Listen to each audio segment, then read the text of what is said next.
வணக்கம். இன்னைக்கு நாம பார்க்க போற இந்த ஸ்பெஷலான பதிவுல ரொம்பவே சுவாரஸ்யமான ஒரு விஷயத்தை பத்தி பேச போறோம்.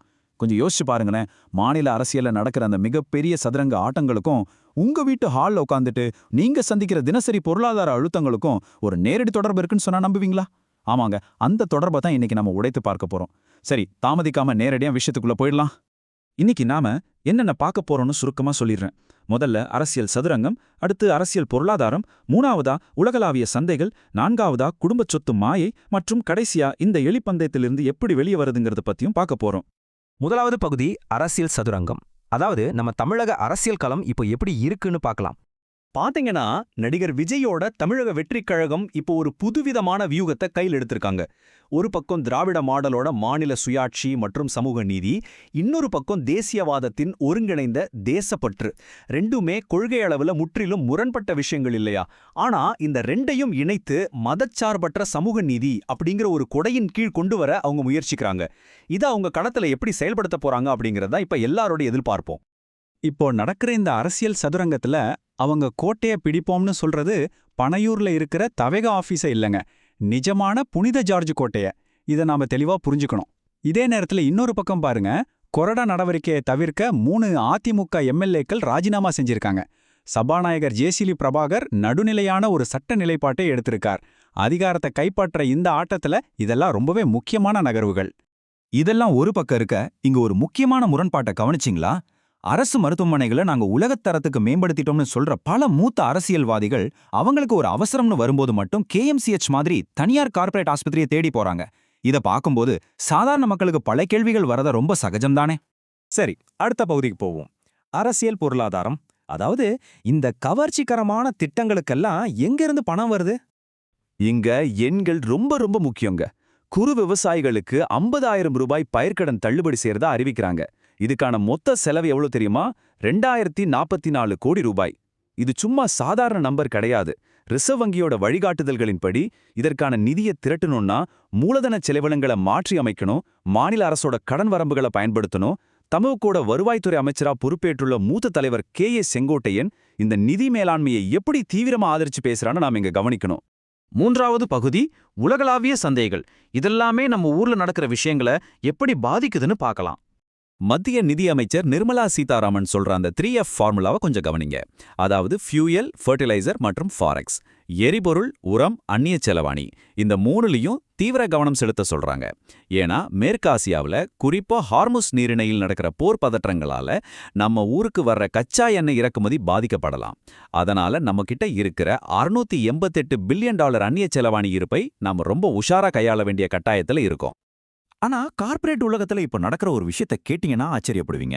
1997ல இருந்து 2001 வரைக்கும் நம்ம ஏர்டெல் கம்பெனியோட 21% ஷேரை பிரிட்டிஷ் டெலிகாம் நிறுவனம் வச்சிருந்தாங்க. ஆனா இன்னைக்கு நிலைமை அப்படியே தலைகீழா மாறிடுச்சு. அதே பிரிட்டிஷ் டெலிகாம் நிறுவனத்துல 29.9% பங்குகளை கைப்பற்ற ஏர்டெல் இப்போ தீவிரமா இலக்கு வச்சிருக்காங்க. உலக சந்தையில நம்ம இந்தியா எந்த அளவுக்கு விஸ்வரூபம் எடுத்திருக்குன்னு இது காட்டுது இல்லையா? இவ்ளோ நேரம் பெரிய பெரிய பொருளாதார விஷயங்களை பத்தி பேசிட்டு இருந்தோம். இப்போ நேரா உங்க வீட்டு பிரச்சனைக்கே வர்றேன். குடும்பத்துல பல கோடி ரூபாய் மதிப்புள்ள நிலமும் சொத்தும் சும்மா கிடக்கும்போது நாம ஏன் இன்னமும் ஒரு அரசு வேலைக்காகவோ மாச சம்பளத்துக்காகவோ நாயாக அலைஞ்சிட்டு இருக்கோம்? இந்த கேள்விதான் நம்மள அடுத்த முக்கியமான பகுதிக்கு கூட்டிட்டு போகுது. நான்காவது பகுதி குடும்பச் சொத்து மாயை. நாம பெருமையா நினைச்சிட்டு இருக்கிற சொத்து நிஜமா இல்ல வெறும் மாயையா? ஏன் லட்சக்கணக்கான இளைஞர்கள் பகலா முழிச்சு TNPSC புக்ஸ மனப்பாடம் பண்றாங்கன்னு என்னைக்காவது யோசிச்சிருக்கீங்களா? தனியார் துறை வேலையில எப்பவுமே ஒரு நிலையற்ற தன்மை இருக்குங்கிற ஆழமான பயம், அரசு வேலை இருந்தா மட்டும்தான் சமூகத்துல அந்தஸ்தும் குறிப்பா கல்யாண மார்க்கெட்ல மரியாதையும் கிடைக்குங்கிற ஒரு மிகப்பெரிய மாயை. இது எல்லாத்துக்கும் மேல அடிப்படையான நிதியறிவு நமக்கு சொல்லிக் கொடுக்கப்படல அப்படிங்கிறது தான் நிதர்சனமான உண்மை. கல்வி பத்தின இந்த மேற்கோளை பாருங்க, ரொம்ப கசப்பான உண்மை இது.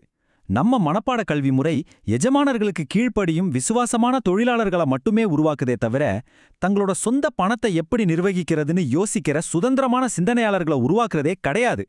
இது ரொம்ப ஆபத்தானது இல்லையா? இதுதான் இன்னைக்கு பல வீடுகள்ல நடக்கிற நிஜமான கதை. சொந்த ஊர்ல 6 ஏக்கர் நிலம் சும்மா கிடக்கும். பார்க்கறதுக்கு அது பல கோடி ரூபாய் சொத்து. ஆனா அதுல இருந்து மாசம் ஆனா ₹1 வருமானம் வராது. இதனால குடும்பத்தோட மூத்த பையன் பெங்களூர் IT கம்பெனில கொசுக்கடியில நெரிசனான ஒரு சின்ன ரூம்ல தன் குடும்பத்தை பிரிஞ்சு கஷ்டப்பட்டுட்டு இருப்பான். சொத்து இருந்தும் கையில பணப்புழக்கம் இல்லாததால வர்ற யதார்த்தமான போராட்டம் இது.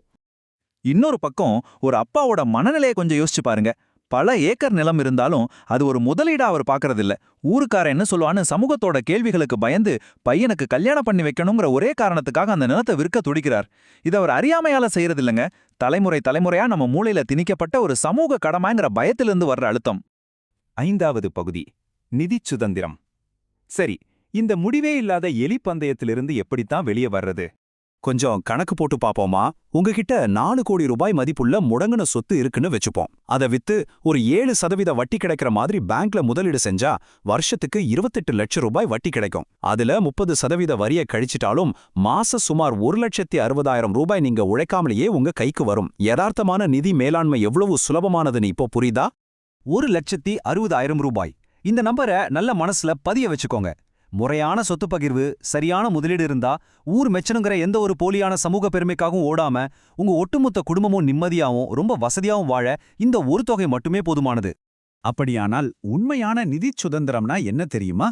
வெறுமனே ஒரு நிலப்பத்திரத்தை பீரோல பூட்டி வச்சிருக்கிறது இல்லைங்க. சமூகத்தோட எந்த அழுத்தங்களும் இல்லாம, உறவினர்களோட கட்டாயங்களுக்கு வளைஞ்சு கொடுக்காம, உங்க சொந்த விருப்பத்தின்படி உங்க வாழ்க்கையை தீர்மானிக்கிறதுக்கான பணப்புழக்கமும் சுதந்திரமும் உங்ககிட்ட இருக்கு பாத்தீங்களா? அதுதான் உண்மையான தன்னாட்சி. இது ஒரு தெளிவான சாய்ஸ். ஒரு பக்கம் பாரம்பரியமா மூதாதையர் சொத்தை கட்டி புடிச்சிட்டு குடும்ப சண்டைகளோட மன அழுத்தத்துல வாழ்றது. இன்னொரு பக்கம் அந்த முடங்கின சொத்துக்களை பணமா மாத்தி இந்த சமூகத்தோட எலி பந்தயத்திலிருந்து முழுமையா விடுபட்டு நிம்மதியா வாழ்றது. நாம எந்த பக்கம் நிக்க போறோம்? கடைசியா உங்களை நீங்களே கேட்டுக்க வேண்டிய மிக முக்கியமான கேள்வி இதுதான். நீங்க உங்களுக்கான உண்மையான நிதி சுதந்திரத்தை நோக்கி போயிட்டு இருக்கீங்களா? இல்லனா இந்த சமூகம் காட்டுற போலியான பெருமைக்காகவும் அந்தஸ்துக்காகவும் உங்க வாழ்நாளை வீணடிச்சிட்டு இருக்கிறீங்களா? நல்லா யோசிங்க, தெளிவான முடிவுகளை எடுங்க. இன்றைய இந்த பதிவு உங்களுக்கு ஒரு புதிய தெளிவான பார்வையை கொடுத்துருக்கோம் நம்புறேன். மீண்டும் இன்னொரு சுவாரஸ்யமான பதிவுல சந்திப்போம்.